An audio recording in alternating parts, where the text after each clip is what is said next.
수십 년간 불황의 늪에서 벗어나지 못하고 있는 일본은 앞으로도 같은 상황이 지속되거나 더 악화된 상황에 빠지게 될 것으로 보입니다. 일본의 경제 분석가 나카하라는 기시다 노믹스가 일본 경제를 더욱더 불황으로 몰아갈 것이라고 예측했습니다.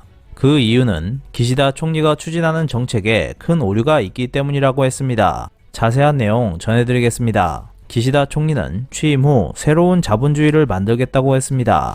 기시다는 임금이 오르면 경제도 성장한다라고 주장하며 임금 인상에 임하는 기업에 대해 세제 우대 혜택을 강화할 방침이라고 했습니다. 하지만 나카하라는 기시다 정부가 이 정책을 계속한다면 일본은 심각한 구조적 불황에 빠질 가능성이 있다고 했습니다. 그는 임금이 오르면 경제가 성장할 것이라고 하는 주장은 언뜻 보면 올바른 정책인 것처럼 보이지만 이러한 주장의 가장 큰 오류는 그 근간이 되는 중요한 과정을 무시해버린 것에 있다고 했습니다. 즉, 생산성을 올린다, 임금이 올라간다, 경제가 성장한다라는 과정에서 생산성을 향상시킬 정책을 생각하고 있지 않기 때문에 일본 경제는 지속적으로 성장할 수 없다는 것이었습니다. 나카하라는 기시다 총리가 추진하려고 하는 경제 정책에는 일본의 생산성을 끌어올리기 위한 논의가 결여되어 있다고 했습니다. 그 정책은 임금을 인상하는 기업에 대해 세제 우대 혜택을 줄 것이라고 하는 정책이 중심을 잡고 있는 것에서도 쉽게 알 수 있습니다. 기업이 일단 기본급을 크게 올리면 사회보험료 등의 부담이 늘어나고 경기가 나빠져도 쉽게 내릴 수 없습니다. 기업의 성장력이 높아지지 않은 상황에서 대폭적인 임금 인상을 하게 되면 기업의 수익성은 분명 떨어질 것입니다. 나카하라는 기시다 총리가 임금 인상 분배 정책에 계속 집착하면 일본 기업이 국제 경쟁에서 불리한 상황에 처해 세계 시장 점유율을 떨어뜨릴 것이라고 우려했습니다. 결과적으로 경기 악화만 초래하게 된다는 것이었습니다.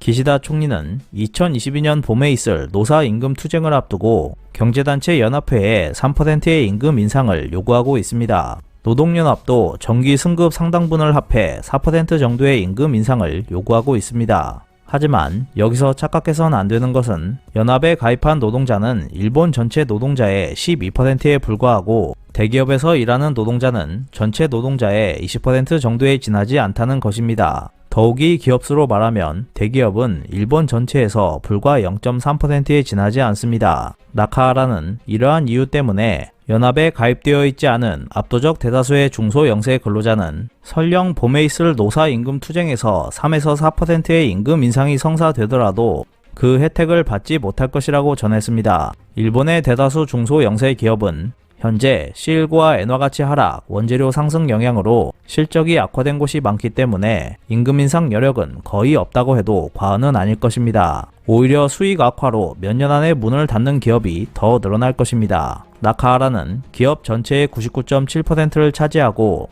근로자의 70% 정도가 일하고 있는 중소영세 기업을 건강하게 하려면 임금 인상 이외의 방법을 생각해야 하겠지만 기시다 총리가 추진하는 새로운 자본주의는 빈부격차만 더 벌리게 될 것이라고 했습니다. 아베 정권 당시에도 대기업이 임금 인상을 결정한 영향으로 과감하게 임금을 올린 중소영세 기업도 있긴 했습니다. 그런데 그 중소기업들은 아베 정권을 믿고 임금 인상을 했지만 원자재 가격 상승으로 실적만 나빠져 버렸습니다. 기시다 정권도 기업에 대한 법인세 우대책이라는 사탕을 주는 대신 가능한 한 임금 인상을 할 수 있도록 노력하고 있습니다. 하지만 70%에 가까운 일본의 중소영세 기업에는 법인세도 내지 못하는 기업이 많기 때문에 임금 인상은 쉽지 않을 것이고 결과적으로 세금 우대 혜택도 무의미한 것이 될 것입니다. 나카하라는 일본 경제가 안고 있는 가장 큰 문제는 분배의 편중이 아니라 생산성 침체에 있다고 했습니다. 결국 기시다 정권이 야심차게 추진하는 정책은